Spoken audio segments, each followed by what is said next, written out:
नमस्कार दोस्तों, आज की इस वीडियो में हम बात करेंगे बीए प्रोग्राम फोर्थ सेमेस्टर की मैक्रो इकोनॉमिक्स की चैप्टर जो 1 है हमारा ISLM उसके बारे में।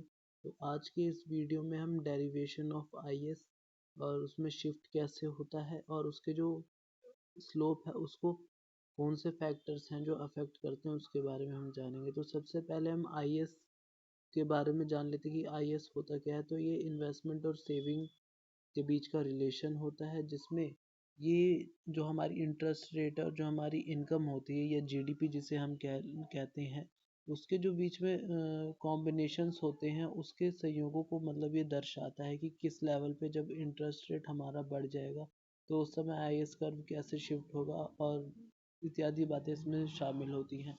तो ये जो IS जो कर्व होता है वो वास्तविक जीडीपी और ब्याज की दर में जो संयोजन बिंदु होता है वहाँ पर जो व्यय और उत्पाद के बीच समानता होती है उसकी एकरूपता को दिखाता है ये। तो इसमें जैसे कि मैंने यहाँ पे लिखा हुआ है इन्वेस्टमेंट।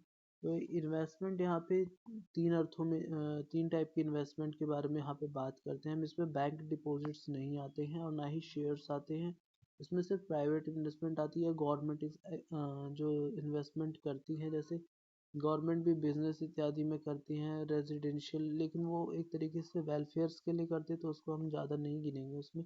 तो प्राइवेट इन्वेस्टमेंट में जो बिजनेस इन्वेस्टमेंट होती हैं, जैसे प्लांट में या मशीनरी में जैसे कोई इन्वेस्टमेंट हो, या फिर रेजिडेंशियल इन्वेस्टमेंट जैसे हाउसिंग इन्वेस्टमेंट हो गया, इन्वेंट्री इन्वेस्टमेंट इत्यादि चीज़ें उसके अंतर्गत आती हैं। तो ये हमारी इन्वेस्टमेंट हो गई। अब दूसरे नंबर पे हम बात करते हैं इसमें जो हमारी आ, ये जो फॉर्मूला है हमारा I = I बार - BI, जिसमें हम ऑटोनोमस जिसमें जो हमारा ये I बार है वो ऑटोनोमस इन्वेस्टमेंट को शो करता है, जो कि इंडिपेंडेंट होती है हमारी इंटरेस्ट रेट और जो हमारा लेवल ऑफ इनकम रहता है उससे, मतलब ये मुक्त रहती है। तो इस पर कोई फ़र्क नहीं पड़ता चाहे इंटरेस्ट रेट बढ़े या घटे या फिर इनकम का लेवल कुछ भी हो, ये हमेशा सेम ही रहेगी। और इसमें जो बी है हमारा, जिसमें ये बी दिखाई दे रहा है आपको, सिर्फ बी, वो जो है हमारी सेंसिटिविटी या रिस्पॉन्सिवनेस को दर्शाती है जो हमारी इंटरेस्ट रेट के लिए होती है। जैसे अगर इंटरेस्ट रेट ज़्यादा हो जाए तो उससे इन्वेस्टमेंट पे क्या इफ़ेक्ट देखने को मिलेगा इत्यादि चीज़ें, और या फिर अगर इन्वेस्टमेंट कम हो जाती है तो उससे जो हमारी इन्वेस्टमेंट है वो कितना ज़्यादा प्रभावित होती है, वो इसमें बातें इसमें कही गई हैं। और ये जो हमारे छोटा आई है ये हमारी है इंटरेस्ट रेट। तो ये तीनों चीज़ें तो ठीक हो गई आपकी। अब इसमें नीचे आ जाते हैं हम, तो इसमें हम बी के बारे में ही बात कर लेते हैं कि कैसे किस तरीके से जो है हमारी जो रिस्पॉन्सिवनेस होती है इंटरेस्ट रेट की इन्वेस्टमेंट के लिए वो कैसे इफ़ेक्ट करती है हमारे आई को, इन्वेस्टमेंट को कैसे। तो देखिए जैसे कि इसमें मैंने दिखा रखा है कि जब हमारी इंटरेस्ट रेट आई थी तब हमारे ये वाला लेवल था इनकम का और तब हमारे ये वाला कर था। लेकिन जैसे हमारी इंटरेस्ट रेट गिरी तो हमारी जो इनकम है वो ज़्यादा बढ़ गई, और जिस वजह से जो हमारा स्लोप था वो इतना ज़्यादा फ्लैटर हुआ। क्योंकि इसमें बी लार्ज है इसलिए हाईली सेंसिटिव माना जाएगा। रेट ऑफ इंटरेस्ट जब इकोनॉमी गुड कंडीशन में होती है तो इस तरीके का बनता है। वहीं दूसरी ओर में बात करें हम, तो इसमें जो हमारा इन्वेस्टमेंट कर्व बना था इसमें, तो ये पहला जब आई इंटरेस्ट रेट जो था हमारा पहले, जब वो कम हुआ फिर उसके बाद जब ये आई यहाँ पे पहुँचा, उसके बाद यहाँ पे जब हमने देखा कि हमारा जो लेवल ऑफ इनकम है जो हमारी जीडीपी है उसमें ज़्यादा वृद्धि नहीं हुई है। तो इसका जो स्लोप है वो कुछ ज़्यादा ही स्टीपर बना है, नीचे की तरफ हुआ है। तो इसे हम लेस सेंसिटिव मानेंगे और उसमें बी स्मॉल है। तो यही रिस्पॉन्सिवनेस मतलब बहुत कम है इसकी रिस्पॉन्सिव, जो हमारा जो इन्वेस्टमेंट हमारी कम इन्फ्लुएंस हो रही है इंटरेस्ट रेट से। और ऐसी कंडीशन कब आती है, रिसेशन में आती है। तो ऐसे क्वेश्चंस आपसे पूछ लिए जाएंगे एग्जाम में कि जब हमारी जो जब हमारी अर्थव्यवस्था मंदी में होती है तब उससे हमारे इन्वेस्टमेंट पर या निवेश पर क्या प्रभाव पड़ता है बताएं, और ग्राफ के सचित्र बताएं। इसमें आपको ग्राफ भी बताना पड़ेगा और भी चीज़ें इसमें बतानी पड़ेंगी। हाँ, और वो उसमें ये भी कह सकते हैं कि इसे ठीक करने के क्या करें। तो इसके लिए फिस्कल पॉलिसी अपनानी पड़ेगी, जो गवर्नमेंट की फिस्कल पॉलिसी होती है एक्सपांशनरी, वो अपनानी पड़ेगी इसके अंतर्गत। तो अब हम इसमें जो हमारे न्यूमेरिकल्स होते हैं उसको करने के लिए एक फॉर्मूला यहाँ पे है।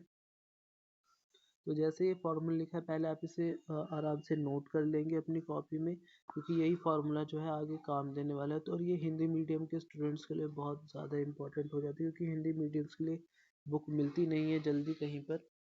तो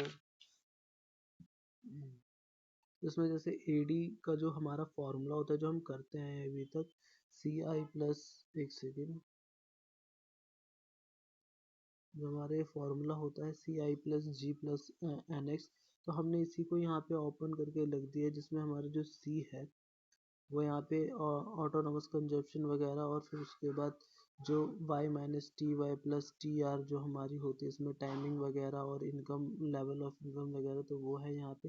फिर इन्वेस्टमेंट का जो ये वाला फॉर्मूला यहाँ पे मैंने ऊपर में बताया था, उसी को यहाँ पे वापस से यहाँ पे उतार दिया है। और गवर्नमेंट का ऑटोनोमस एक्सपेंडिचर तो यही होता है, और नेट एक्सपोर्ट जो हमारा होता है वो भी यही पे होता है। अब जो मैंने ये वाला ऑटोनोमस एक्सपेंडिचर जो हमारा होता है, ऑटोनोमस जितनी भी यहाँ पे चीज़ें ऑटोनोमस हो रही हैं, ऑटोनोमस जितनी, जैसे ये सी है यहाँ पे, और फिर उसके बाद ये वाला, ये ये वाला जो टी आर है, इसमें जो हमारा टाइम होता है। फिर उसके बाद ऑटोनोमस इन्वेस्टमेंट हो गई हमारी, जी हो गया हमारा, और NX जो हो गया, उन सबको मैंने यहाँ पे ए के रूप में यहाँ पे लिखा हुआ है ए बार। तो यही फॉर्मूला काम आएगा, और इसे ही हम ग्राफ में भी यूज़ करेंगे जब हम ग्राफ बनाएंगे। तो ये हो गई यहाँ पे। अब जैसे यहाँ पे डेरिवेशन ऑफ IS यहाँ पे मैंने बता रखा है, तो यहाँ पे डेरिवेशन ऑफ IS में A बार माइनस BI, तो ये हमारा पहले वाला जो इन्वेस्टमेंट यहाँ पे जो मैंने बनाया था। पहले हमें फर्स्ट नंबर को जो हमारे स्टेप होते हैं हमारा जो IS ड्राइव करने का, सबसे पहले होता है कि हमें इकोनॉमी 1 बनानी पड़ती है इसमें, जिसमें हमें A माइनस बी, उसके पहले हमें एक ग्राफ नॉर्मल सा बना लेना है ऐसे करके। फिर उसके बाद 45 डिग्री की एक लाइन यहाँ पे खींचनी है, जिसमें AD हमारा y के इक्वल होता है। और फिर उसके बाद ए माइनस बी वाई नेम से यहाँ पे एक दूसरा ग्राफ बना लेना है, जिसमें हमने जो ऊपर में फॉर्मूला लिखा था मैंने, A plus C into 1 - t into Y minus B I, उसको मैंने यहाँ पे लिख दिया। और एक यहाँ पे एक दूसरे कर्व बना करके मैंने यहाँ पे इस पॉइंट को इससे जोड़ दिया, और यहाँ पे इन्वेस्टमेंट हमारी ये इंटरेस्ट रेट हमारा ये वाला लिखा हुआ है मैंने। और फिर उसके बाद जब इसके अंतर्गत जब हमारी इंटरेस्ट रेट कम होगी, इसमें इंटरेस्ट रेट, जब हमारा इंटरेस्ट रेट कम होगा, इंटरेस्ट रेट जब हमारी कम हो जाएगी, तो इस वजह से क्या होगा, जो हमारी इनकम है जो, या फिर जो हमारी इन्वेस्टमेंट है उसमें वृद्धि होगी, जिस वजह से जो हमारी इकोनॉमी है वो ऊपर की तरफ शिफ्ट करने लगेगी। ऊपर की तरफ जब ये शिफ्ट करेगी, तो इस वजह से जो हमारा इक्विलिब्रियम लेवल है वो E से शिफ्ट होकर E1 पे आ जाएगा। और जब हम इसको यहाँ पे लेकर आ जाएंगे, और जो हमारा इंटरेस्ट रेट कम हुआ है उसको यहाँ पे ला करके जब इससे मैच करेंगे, और इसके इन दो बिंदुओं को जोड़ने पर E और E1, इस नीचे वाले कर्व में जो बिंदु है इसको जोड़ने पर जो हमें कर्व मिलेगा, ये हमारा IS कर्व होगा। तो ये हमें क्या शो कर रहा है, ये हमें जो अप्रत्यक्ष संबंध है रेट ऑफ इंटरेस्ट और इन्वेस्टमेंट में, वो शो कर रहा है। इसमें दिखा है जैसे रेट ऑफ इंटरेस्ट गिरी तो इसमें इन्वेस्टमेंट बढ़ जाएगी हमारी, जिसकी वजह से हमारा AD भी बढ़ेगा और हमारी इनकम भी बढ़ेगी इससे, इसलिए। और इसको डाउनवर्ड स्लोपिंग कर्व इसलिए इसमें शो कर रहा है क्योंकि ये इन्वर्स रिलेशनशिप दिखा रहा है रेट ऑफ इंटरेस्ट और वाई में। तो ये क्वेश्चन भी कई बार पूछा जाता है कि जो हमारा IS कर्व है उसकी स्लोपिंग डाउनवर्ड क्यों होती है, तो आपको ये कर्व बता देना है, पहले एक्सप्लेन करके बता देना है कि IS क्या होता है, और फिर उसके बाद आपको बाकी की चीज़ें लिख देनी है, और बाकी की जो ये ROI है, इन्वेस्टमेंट है, इन सबको एक्सप्लेन थोड़ा थोड़ा कर देना है कि क्या क्या स्टेज, और आप इसमें स्टेज के बारे में लिख सकते हैं कि कब आपने कौन से स्टेप्स में इसको फॉलो करा है। ठीक है,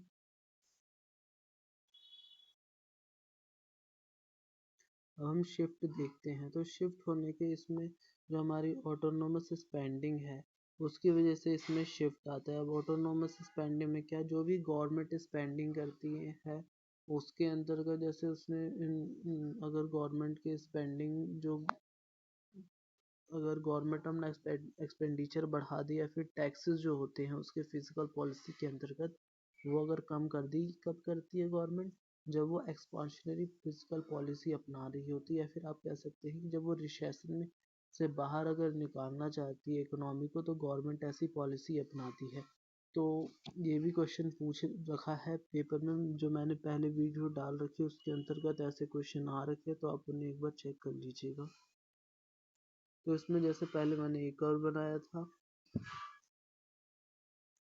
ये वाला कर्व जो आप देख रहे हैं, ये फर्स्ट नंबर पे जब मैंने ये वाली इकोनॉमी बनाई थी, उसके बाद जब दूसरा कर्व ऐसे करके बनाया और इसमें हमें IS जो है वो पहले ही ड्राइव कर देना है, और इन्वेस्टमेंट इंटरेस्ट रेट हमारा यही रहेगा। जब हमारी गवर्नमेंट स्पेंडिंग अगर बढ़ाएगी तो उसके बाद हमारा जो कर्व है वो ऊपर की साइड शिफ्ट हो जाएगा। ऊपर की साइड शिफ्ट होने के कारण जो हमारा इक्विलिब्रियम लेवल है वो यहाँ पर शिफ्ट हो जाएगा। इसे आप E1 मान लीजिए, E1 पे शिफ्ट हो जाएगा। उसके बाद जो हमारा नया जो कर्व बनेगा वो IS का, वो यहाँ पर आकर के बनेगा इस लाइन पे ऐसे करके। तो इसमें क्या, इसमें नया कर्व कोई नहीं बना है, बस यही वाला जो IS कर्व था वो आगे शिफ्ट हो गया है। तो आप इसे ऐसे करके देख सकते हैं। तो इसमें क्या हुआ, गवर्नमेंट अपनी फिजिकल पॉलिसी अपनाई, उसमें उसने अपना गवर्नमेंट एक्सपेंडिचर बढ़ाया, टैक्सेस को कम कर दिए, जिस वजह से हमारे AD में वृद्धि हुई और इस वजह से हमारी इनकम में भी वृद्धि हुई। तो ये बातें थी इसमें। अब इसमें तो factors affecting slope of IS curve, तो इसमें दो फैक्टर्स हैं। एक तो पहले ही हमने बात कर रखी है इसके बारे में, इंटरेस्ट सेंसिटिविटी या इंटरेस्ट की रिस्पॉन्सिवनेस, जो हमारे इन्वेस्टमेंट किस तरीके से शो करता है वो। तो इसमें फर्स्ट है इसमें पॉइंट, जब B लार्ज होगा, और दूसरा है जब B स्मॉल होगा तब क्या होगा। जब B लार्ज होगा तो इसमें जो हमारा जो इन्वेस्टमेंट है वो फ्लैटर होगा, मतलब इसमें इन्वेस्टमेंट पे ज़्यादा फर्क पड़ेगा। और जब भी स्मॉल होगा तो इसमें इन्वेस्टमेंट जो है, अगर रिस्पॉन्सिवनेस जो होती है, अनुक्रियाशीलता भी इसको कहते हैं या प्रभावशीलता, तो वो जो है हमारी इससे कम प्रभावित होगी। तो जैसे कि मैंने इसको में शो कर रखा है कि जैसे हमारे इन्वेस्ट IS कर्व बनते वैसे ही आपको बना देना है। इसमें पहले ये नॉर्मल सा कर्व बनाना है, फिर उसके बाद एक 45 डिग्री की लाइन खींचनी है, फिर एक यहाँ पे इकोनॉमी बनानी है, फिर उसके बाद दूसरे नंबर पे नीचे ला करके एक और इकोनॉमी बना करके, फिर उसके बाद आपको यहाँ पे कर्व बनाना है, जिसमें आप यहाँ पे इस वाले पॉइंट पे शो करेंगे। और फिर उसके बाद जब ऊपर आप यहाँ से लेकर जाएंगे, तो जो फर्स्ट केस है इसमें जिसमें B लार्ज है, तो उसमें जो हमारा इकोनॉमी है वो ज़्यादा बढ़ेगी, क्योंकि हमारी जो इन्वेस्टमेंट है वो ज़्यादा प्रभावित हो रही है इंटरेस्ट रेट से। इंटरेस्ट रेट थोड़ी सी गिरी और जो हमारी इन्वेस्टमेंट है उसमें बहुत ज़्यादा वृद्धि हो गई। देखिए जिस वजह से हमारा जो नया इक्विलिब्रियम बनेगा वो यहाँ पर बनेगा। जब हम इसे जोड़ देंगे तो ये इस तरीके से फ्लैटर बनेगा। ये हमारा फ्लैटर वाला IS कर्व है, ठीक है। दूसरा पॉइंट,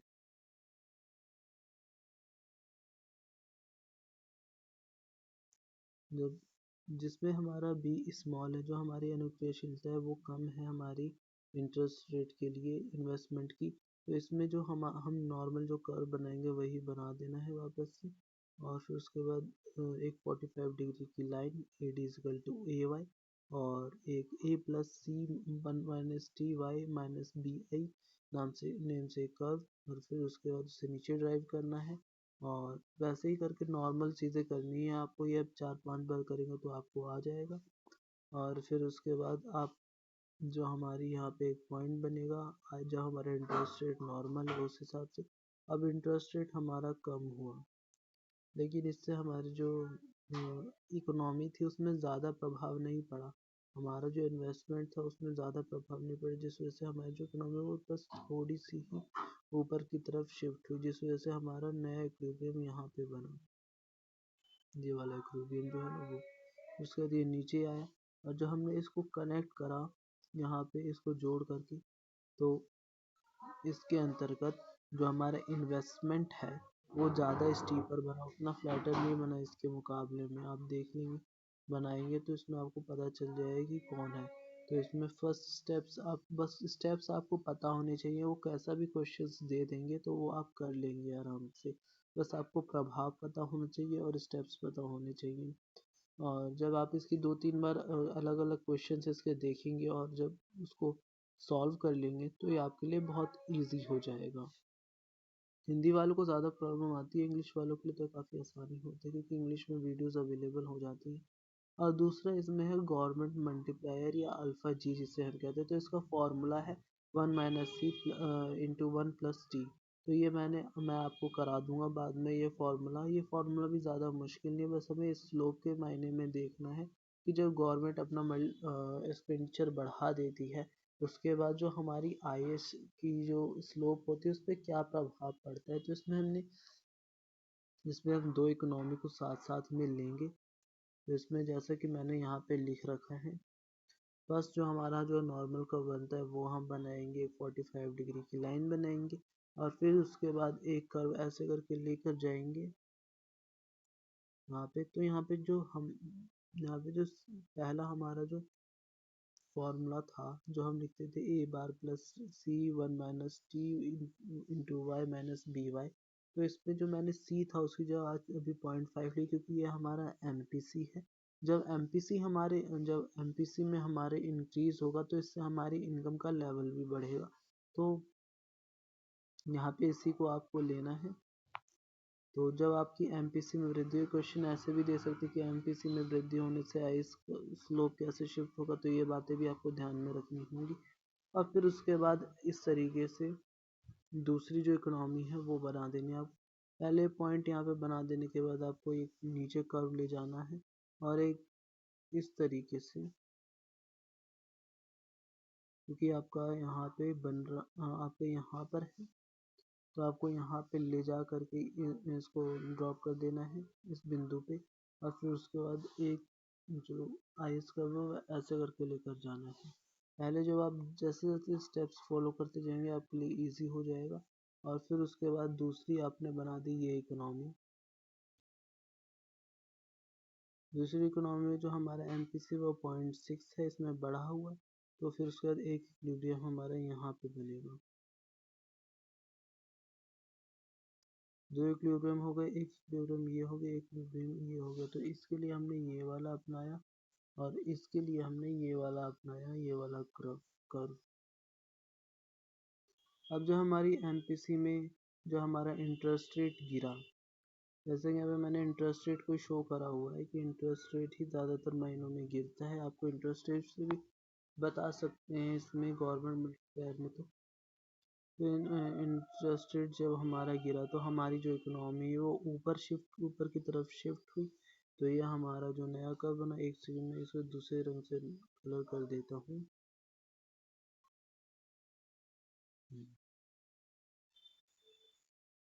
तो आपके लिए इजी हो जाएगा देखना।